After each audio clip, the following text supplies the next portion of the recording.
আজকে দীর্ঘ 2 বছরের উপর আমাদের এই রাস্তাটা মানে এমন ভাবে বেহাল অবস্থা হয়েছে, কোনো মানুষ চলাচল করার উপযোগী হয়ে দাঁড়িয়েছে।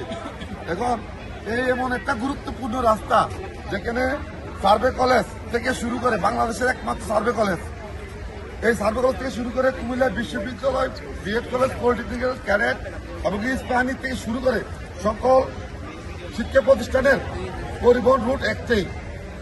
এই রুটটা যেহেতু এত বেহাল অবস্থা, এই জন্য আজকে আমাদের মানববন্ধন করা। আমরা আজকে সকল দলমত নির্বিশেষে সকলে মিলে, ছাত্র জনতা মিলে আমরা আজকের এই মানববন্ধন। এই মানববন্ধনের উদ্দেশ্য হলো আমাদের এই রাস্তাটা অন্তত রমজানের আগের মধ্যে আমাদেরকে কাজ সম্পূর্ণ করে দিতে হবে।